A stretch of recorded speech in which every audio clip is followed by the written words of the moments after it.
Thanks, Steve. Great. Thank you. Can you hear me in the back? Okay, good. Before I start, I just want to, for full disclosure, Lisa and I are the co-founders of a company called Informulary.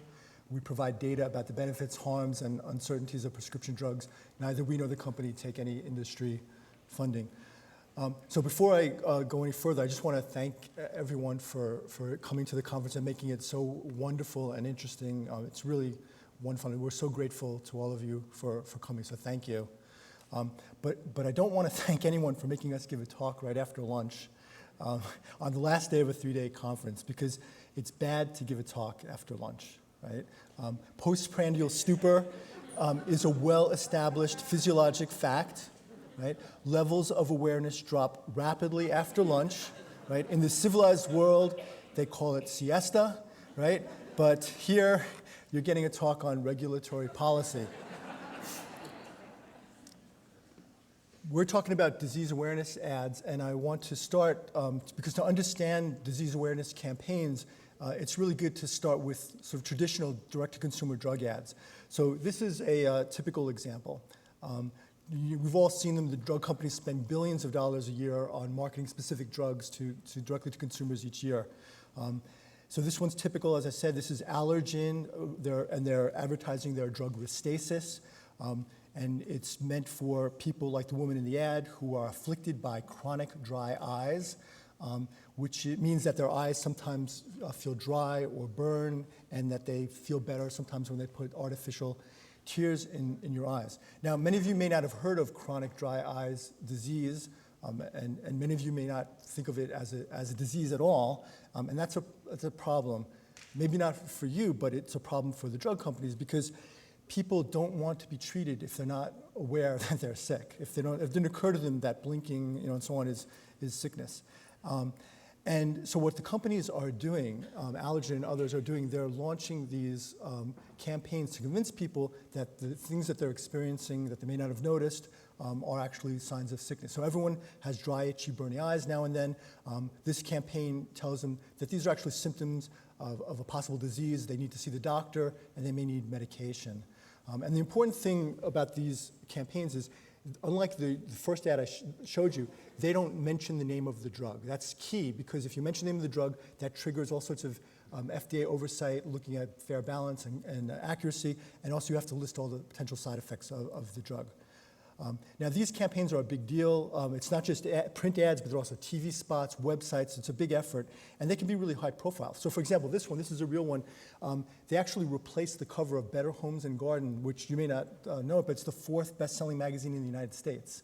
So they replaced it with this disease awareness campaign for dry eyes. So the bottom line is the companies in these campaigns are not marketing a drug. Right? The twist is they're now marketing a disease. Now, why do they do it? Well, they do it because selling a disease is an effective strategy. Right? It takes advantage of the blurry line between health messages and advertising. People react less skeptically than they do to drug ads. And you can do it anywhere. These ads direct consumer ads are only seen in the United States and New Zealand. So you can do these any place. You don't have to just be in those countries. And you don't even have to wait for the drug to be on the market or FDA approved. You can launch these ads way before to sort of soften up the market. This is what the Journal of Medical Marketing had to say about these campaigns and why they're done. Everyone has heard of cholesterol, but not all conditions enjoy cholesterol's enviable awareness. Only 36% of US adults had heard of restless leg syndrome prior to the 2005 launch of Requip, which is a Glaxo drug for this condition. And they did a big disease awareness campaign, and now I'd say probably a lot more than 36% of Americans know about restless leg syndrome. Cholesterol's strong presence in the mind of consumers is the result of many years of condition branding efforts that have included unbranded mass media campaigns, annual National Cholesterol Education Month activities, and Know Your Numbers public awareness campaigns. So to be fair, these campaigns do raise awareness, or can raise awareness, and destigmatize disease. They can be helpful if they help make people aware of treatments for serious diseases like HIV. And rebranding embarrassing names may make it easier for people who have symptoms and conditions to ask questions and seek help. So for example, impotence, it's probably easier for people to go to the doctor talking about erectile dysfunction or ED. Incontinence, overactive bladder becomes OAB. The problem is, because of the fuzzy definition of so many diseases, this can also promote overdiagnosis and overtreatment. And here's some familiar examples that I think do just that. So restless leg syndrome, as I mentioned, social anxiety disorder, ADHD, bipolar disorder, and low T. And the thing that we're really concerned about is, right around the corner, there's going to be a huge campaign for low D, the condition that Cindy Pearson talked about on the first day with the approval of the new sex drug, fulbanserin. So these campaigns tend to follow a standard formula, and I'm going to illustrate it using the example of another campaign called the BED, which is binge eating disorder. And the first strategy that they use is to lower the bar. And by that, I mean, diseases are on a spectrum, and the idea is if you draw the line in the gray zone close to normal, then you identify a large swath of the population as diseased.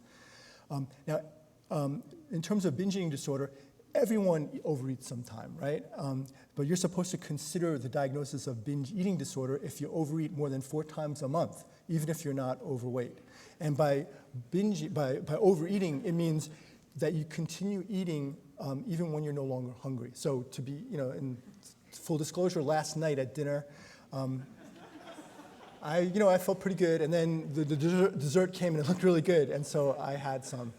So I'm Steve Woloshin, I'm a binge eater.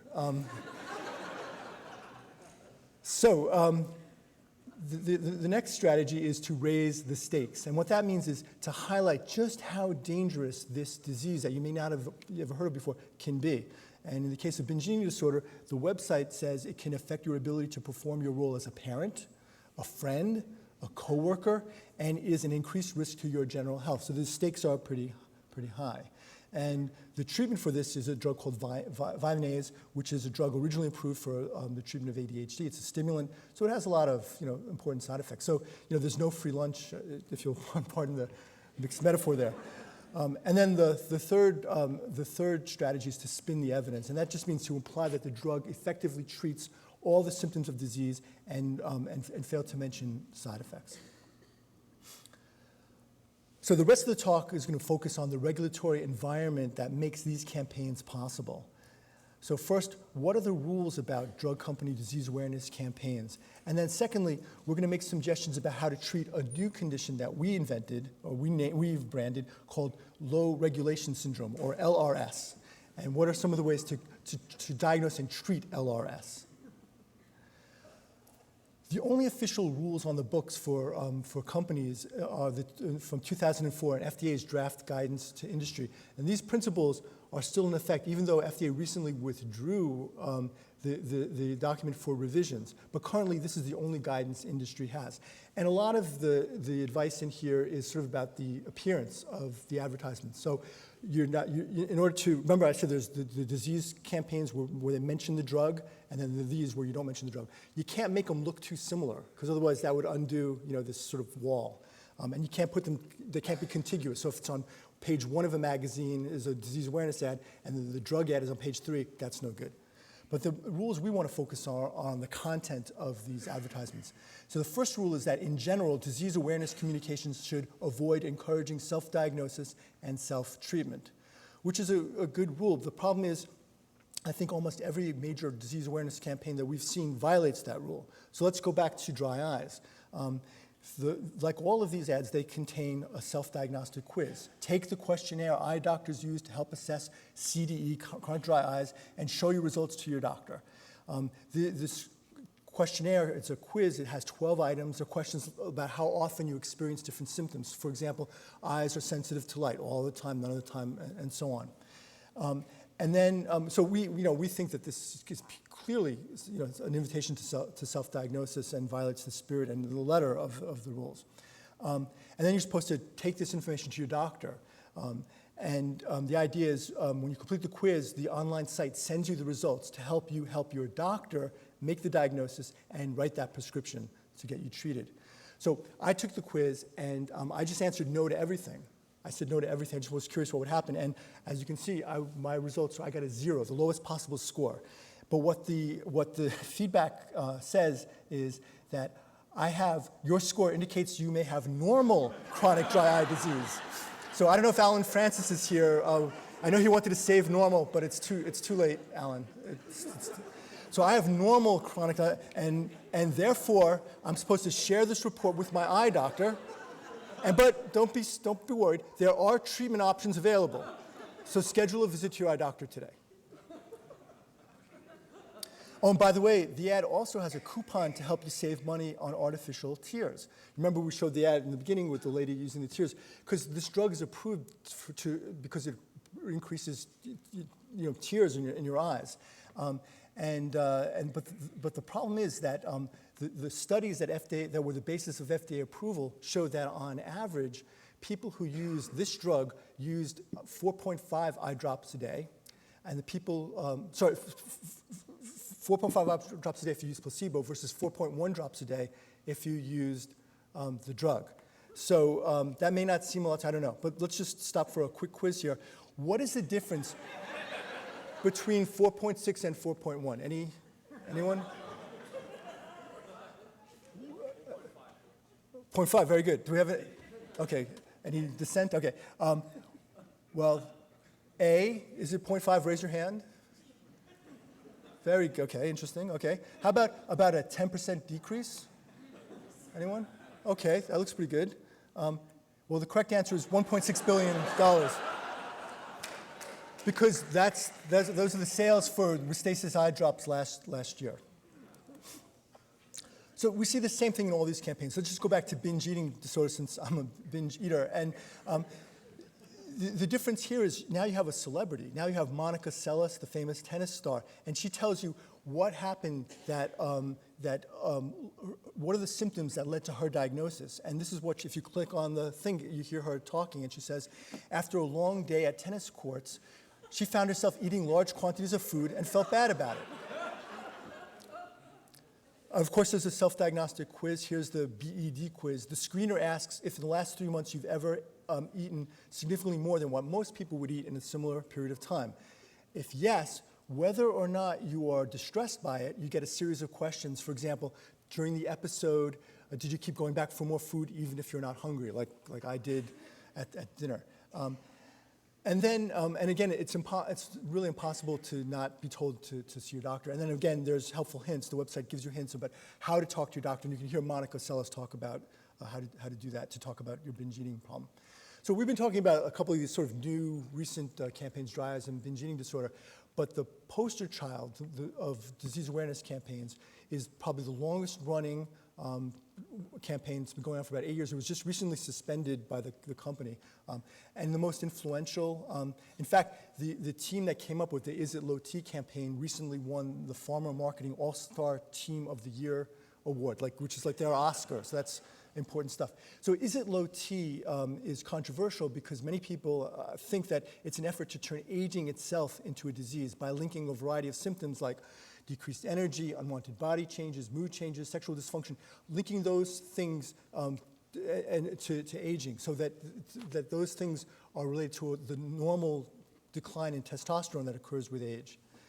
The campaign, as you might expect, is sponsored by a company, in this case AbbVie, who's the maker of Androgel, which is the market leader in testosterone replacement products.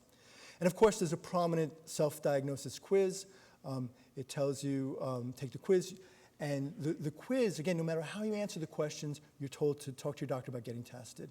And here's the quiz. I hope you can see it. There are questions like, I don't feel sick. I just don't feel like myself anymore. What could be causing it? Or,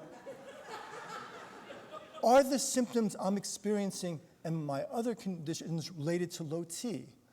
Right? And if your doctor is especially slow, there's, considering my symptoms, should I be tested for low T? All right.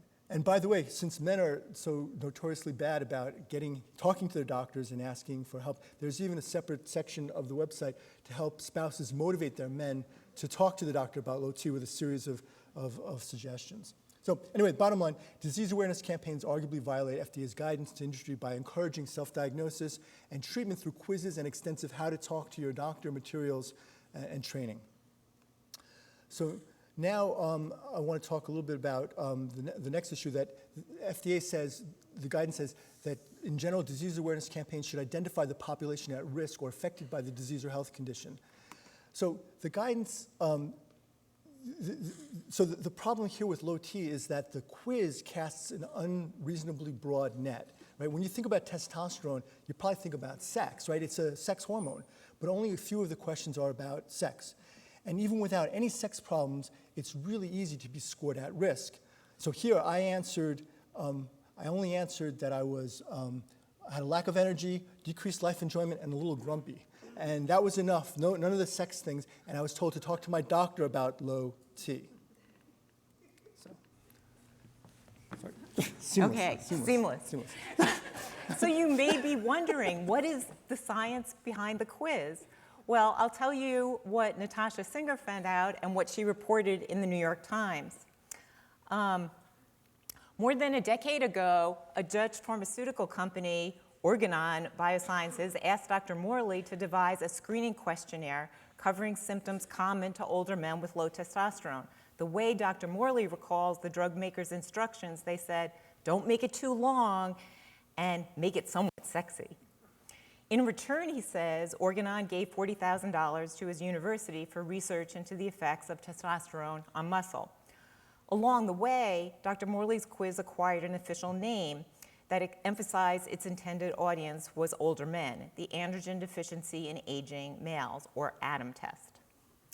Dr. Morley recalls that he drafted the questionnaire in 20 minutes in the bathroom, scribbling the questions on toilet paper and giving them to his secretary the next day to type up. He agrees that it's hardly a perfect screening tool. I have no trouble calling it a crappy questionnaire, he says. It is not ideal. And amazingly, the experts disagree. Here are, what? They agree, sorry. The experts do not disagree, sorry. This is the Endocrine Society Clinical Practice Guideline, and their recommendation is that clinicians do not use the available case-finding instruments. And the reason why they say not to use them is that they haven't been tested in any kind of trials, and their specificity is very poor. And they specifically call out the ADAM questionnaire. And even the New England Journal agrees that it is a crappy questionnaire.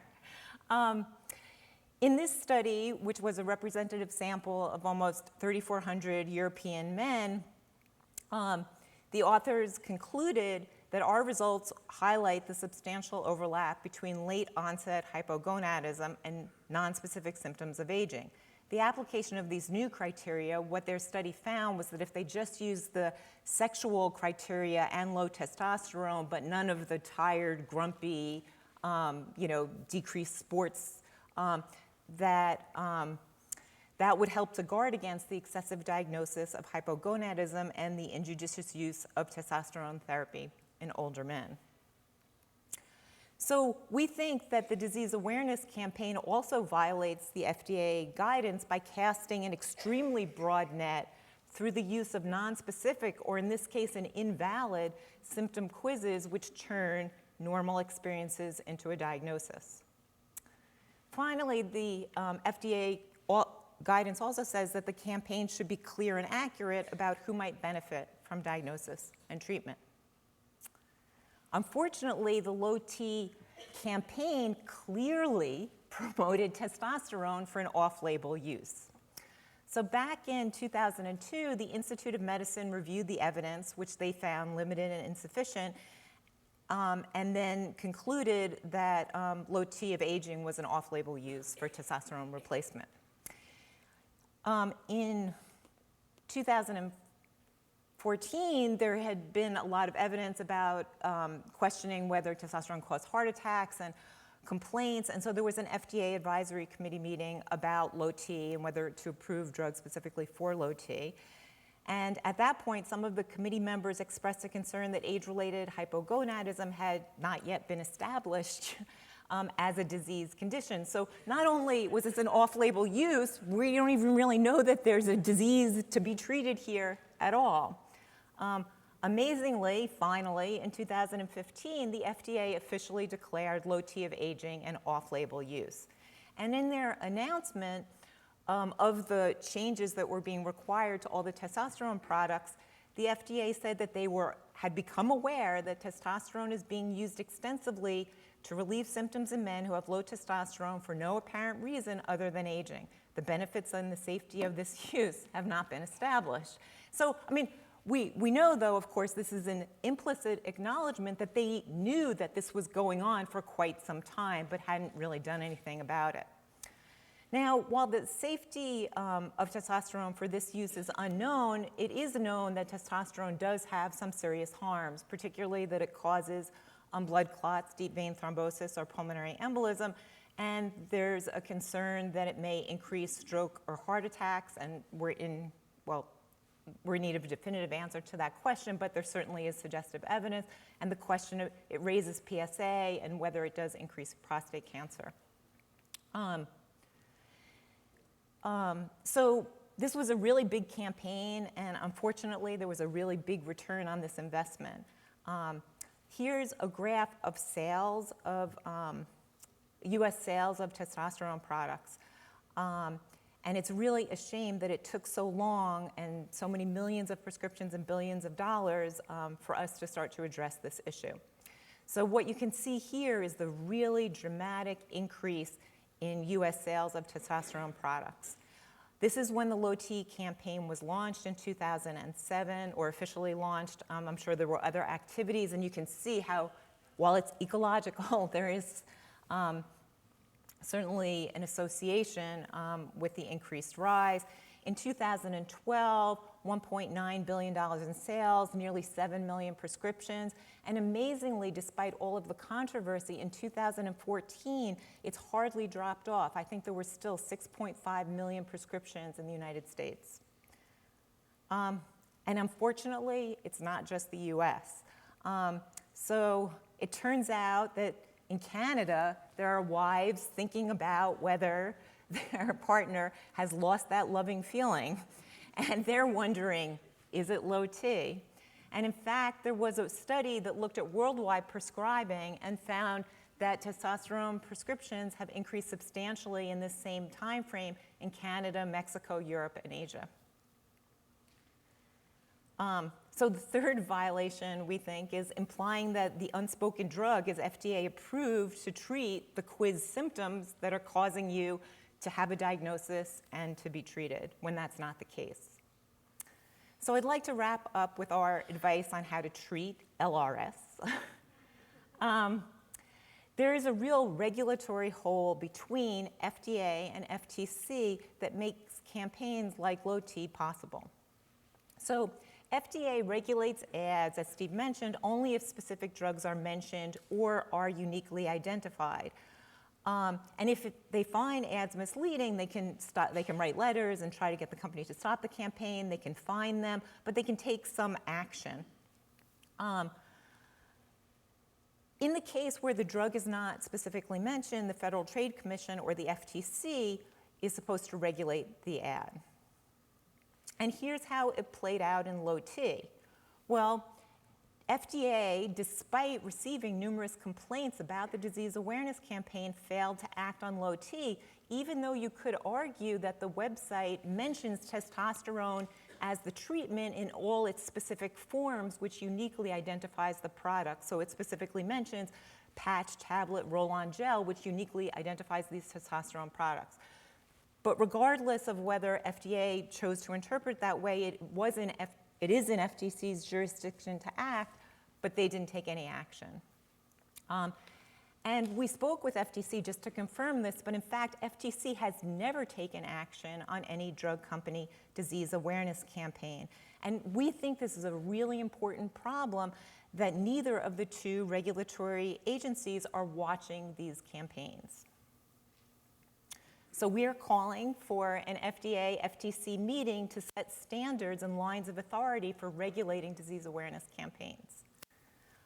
We think the high-level question at the meeting is, what is a responsible disease awareness campaign? And here's some of the specific questions that could be considered. Should self-diagnosis quizzes be allowed? How do we set criteria for what a valid symptom list is that can be posted on the website? How to avoid misleading consumers about which symptoms respond to available treatment? Because it's logical when you go through this list of symptoms, then you assume that the drug that you're going to take is going to treat all those symptoms. And then the other question is, should the standard be changed to mention treatment side effects? Because what the condition websites do is offer all the treatments, and because they don't have to mention side effects, they don't. And so then it seems like all treatment is a free lunch. We think that regulators, that we need to close this regulatory loophole to develop and enforce criteria to stop these irresponsible disease awareness campaigns. And the clock is ticking. So as Cindy Pearson mentioned, FDA just approved the first drug for low sexual desire in premenopausal women, a marginally effective, potentially dangerous drug. And the media has widely reported how the company has so generously said they're not going to do any direct-to-consumer advertising for 18 months, but instead will be spending time communicating with doctors. But it does turn out that in addition to communicating with doctors, they will be increasing the public awareness of the condition that ADDI, philbanserin, aims to treat, hypoactive sexual desire disorder. And that's why we think it is just so important that the regulators act now before millions of normal women are convinced that they are sick and have to take a drug, which is really unlikely to help them and might hurt them, and more importantly, that normal experience is turned into a disease. Thank you.